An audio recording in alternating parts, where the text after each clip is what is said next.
Community Garden grand opening. Yay! So as I was thinking about this day and the grand opening of our garden, you know, I realized what a beautiful metaphor, I'm gonna cry. Oh. A garden is about life. Oh. And you know, you plant a seed, you plant an idea, you nurture it, you feed it, you bring energy and life to it.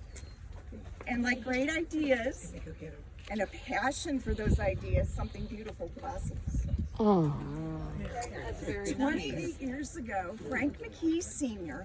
fell in love with this area, and he bought this land, our 108 acres here.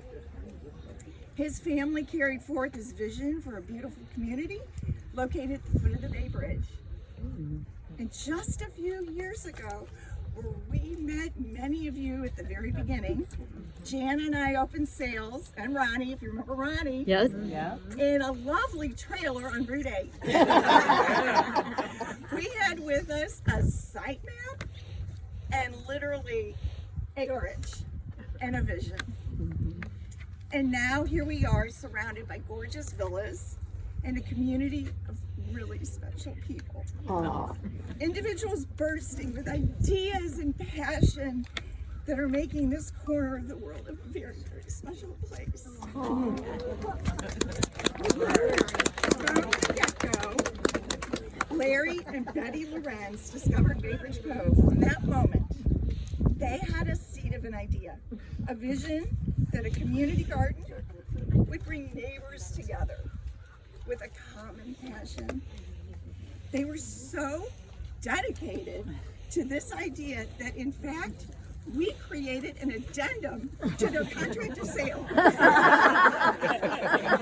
stating that there would be a community garden. Oh, that's funny. And not only a community garden, there's an herb garden. Yeah. So we thank you both. So I wish you all an abundance of harvest for many years to come. Hopefully some leftovers. Jan and myself. And together with your amazing picking garden, I truly wish you a most perfectly seasoned life.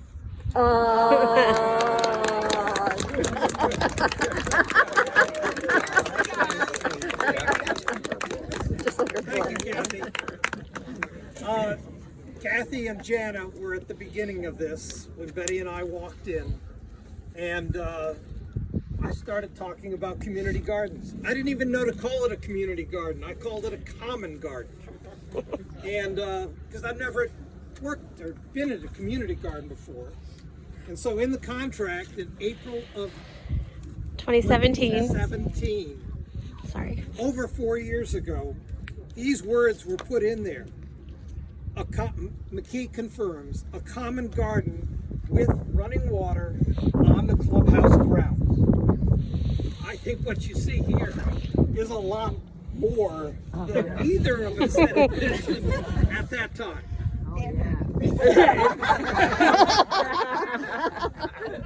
McKee had a little idea of what community garden was. They had been at Champions Club, and you'd had a master gardener over there create a community garden that was on behind their tennis court in the area that we're standing in now, and it was mounds of dirt with little paths in between. And I could just see when Mick and I talked about that, this McKinney, and I talked about that, he had this idea about maintenance. And I said, okay, I hear you loud and clear, it's got to be neat and it's got to be pretty. And so we went down that path. Well, I didn't know what a community garden was or what it would be. So I looked around, well, how do you find out about these things? Well, there's an organization called Master Gardeners, and we have our Master Gardener coordinator here. Rachel, want to come up for a second? This is Rachel Rhodes, and she's the Queen Anne's County Master Gardener coordinator. Hello. You all collectively and the rest of Queen Anne's County, the rest of Maryland, and the rest of the country cooperate 1/3 each to cover her salary. Way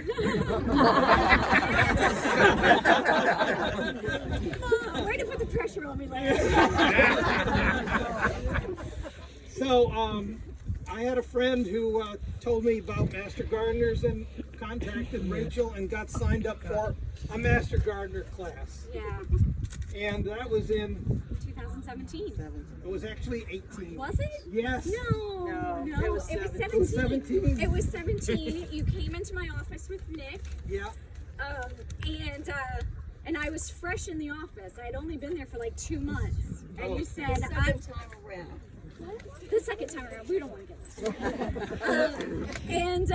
And you came in with Nick and said, I'm moving to this community and I want to start a community garden. And from the get-go, Larry took the bull by the horns and did the work and went all over the state and talked to other community gardens and developed a really nice handbook for me. and Rachel gave me the cover and the book and half of the stuff in here. Yeah, and I said, go forth and prosper, Larry. Right. And through this process, he has been working with the Galilee Community Garden. And I said, this will be your starter pack. Go through Galilee and do what you can do and use it for Bay City. Right. And Bay Bridge Cove. Is it Bay? Bay See, Bridge this Cove. is what happens when you live in Queen Anne's County all the time. Bay City does. Oh, okay, this is Bay City. Okay. So, anyway, long story. So, you've done a tremendous job, and I'm incredibly proud of you. Thank you for all very the work much. that you've done. I'd like to return your book to you. Maybe you can find some other crazy person who's wanting this. But I think I've done the starter kit part of that. So the garden is Yes, you started. have. Yay. Okay. Now from there, I joined the Galilee Community Garden, which 4 years later, I'm now leading with where's Frank and Patty Wine, right over here. Steve and Patty Wine. And Steve is my co-leader over there, and we have 21 gardeners. And if you take a look at that garden and compare it with this, you guys are living posh. Really posh. As it should be. Yes. Okay. We tried to find a place for it. Well, McKee invited some landscape architects to design the clubhouse. Well, it had to be on the clubhouse grounds. Where did they put the garden? Right behind the models and right behind the swimming pool, in the middle of everything. Well, there was a clubhouse advisory group that got together in May of 2018. Kitty Reiser was on that, Reiser Van Cleek, and several other members of the community. I've got their names here, and I'll have to read them because I'm up here talking. So we had, several other people, and anyway, there were several other people, including Scott Littard and Alan Orison, and we took a look at all of this and said, no, there's really no place on the community grounds for a garden. So we talked Mick into temporarily putting it on the other side of Mooring Circle, right where it meets Kent Manor Drive on the north corner of that intersection. Well, stayed there for a while. We made plans for all of that. And then the shock came is when we actually got around to finding out what that would cost. The bill. McKee had a budget in mind. I don't know what their limit is now, but I think we broke the budget. And so we started wanting to get that garden done 2 years ago, but no, wanted to wait for the road to get done, wanted to make sure the dog park was in first. So what did we do? But we talked Jana and Kathy and Mick and Jeff into the herb garden. So that was a consolation prize for the community. But I think it's turned out to be a really successful thing. And yeah, Mike Frost and Alan and several of us worked, Tom Christensen and Bill Mavor, We worked really hard on that, getting that garden done and together. And this year, over 60% of you contributed $10 or more to support the community garden. And with that kind of community support, I have no doubt that that'll go on forever. It's something that you all seem to enjoy. McKee also copied that at another one of your communities. Mick came and he said, "Can we do this at someplace else? Do you have a copyright on this?" And it was my pleasure to hand all the information that I put together to Mick, and I understand that they've actually done it, that you're building it someplace else. So that's I really enjoy that. So once we got the road in and the dog park built, and we started getting the price for using that space up there, because it doesn't have a parking lot, it has a big drainage swale, the county won't let us have access to it. We had to find another place. Well, it was Richard, head of the property committee. Richard, are you here? No. Nope, not here. He suggested this space. I said, "Richard, really?" I said, "Maybe that space and this space and that space over there." Well, we started pricing out what all that would be, and the budget, that damn budget. McKee's in business to make money. Is that a surprise to anybody? Okay, so we settled for this, but I think we settled for something that's really fantastic. I am really pleased to have this and to dedicate this to the community. And you've satisfied my desire to be a crazy gardener. Well, thank you very much. And thank you to Jeff Hall for all his work in getting the contractors to do this from the design, and Mick for being there every step of the way and supporting us when I thought I was asking for the moon and stars, and he gave me more than I ever expected. And they're still working on it. There's going to be a garden shed out there in the parking lot. There's a handicap parking place going in right here. There is electricity coming into the garden, and so there's more to come.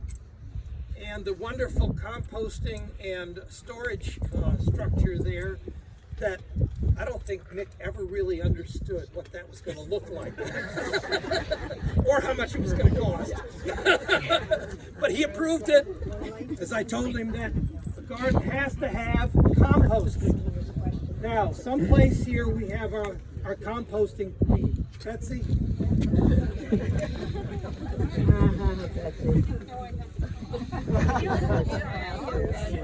Betsy has to say a few words about composting, but before that, there's your broom.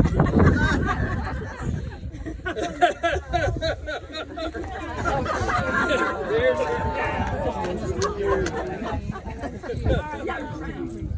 your crown. Just as Larry told you the story about him, I moved here and shortly after that, and coincidentally, we share a wall. We live literally next to each other, and we both were very into composting. And we got talking one day, and jointly we started composting for a while. McKee didn't really like it. Shout. Okay, so Judy and I were doing composting together on our own. We're not allowed to have things behind our houses. We're not supposed to have anything ugly. So we had to get rid of it. But our passion did not disappear. And we both worked at it. And She started it in the basement. Her place. I went, I was thinking my garage. it's been waiting. Just in It's time. been waiting for this. But we now have it. And anybody that's read the Beacon on Friday saw that we've given you some guidelines on what can go into this. We do have an organic garden, so we don't want pesticides. There are more things that can go into it, but I don't want to give you too long a laundry list. But we would love to get the composting going, because if you're going to have a garden, let's have some good nutrients to put in there. So Judy's going to be working with me and selling you Marsky, and anybody else that wants to. I gave you my email, I gave you my phone number, and more volunteers would be great. So we're looking forward to it. And I guess the biggest volunteering would be just collecting your foodstuffs at home. Absolutely. And are there still buckets left? Yep, yep. Okay. So there's some buckets people can take home and just put your stuff in it. You can also get some from the painters and the drywall guys that are all around here. And just put your stuff in it and bring it over. The first bin is where you put the raw stuff. And then as it turns into more useful compost, we'll move it along. And then the last bin will be very usable to put on the garden. Just to give you an idea, before I came here, I've been gardening at home and did not buy gardening soil for 25 years. So it can be done. And it's kind of fun, and if you think it's gross, dump it and we'll play with it. So, our composting queen, ladies and gentlemen.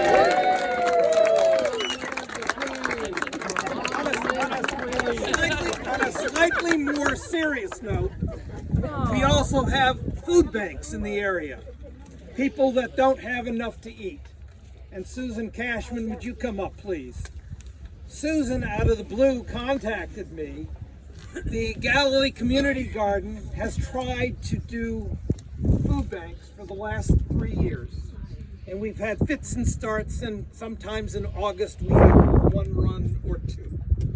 But Susan has got a passion for this, and she's organizing a group to do food banking. And why don't you say a few words about what you have in mind? Okay. Just to let everyone know, in case you don't know, over hundreds of thousands of people in Maryland don't know where their next meal is coming from. So there's a need in our community for food. And the community garden donated 15 feet of garden space that we now have 20 tomato plants, we have cucumbers, zucchini, and we're going to grow and we're going to deliver to the Haven Ministries and also Mother of Sorrows. So we will need some help. I'm not a master gardener, and we don't exactly, there's a lot of novices that are willing to help, so we need help with weeding, with watering, and with delivering food and harvesting. So if there's anybody that would like to join in, there's a sign-in sheet. Whether you're a gardener or not, we're just winging it. Well, not winging it. We're going to make it work and give as much food as possible. And already it's become a community event. We've had people that have donated plants, they've donated money, and their time to help so that we can really donate as much food as possible to people.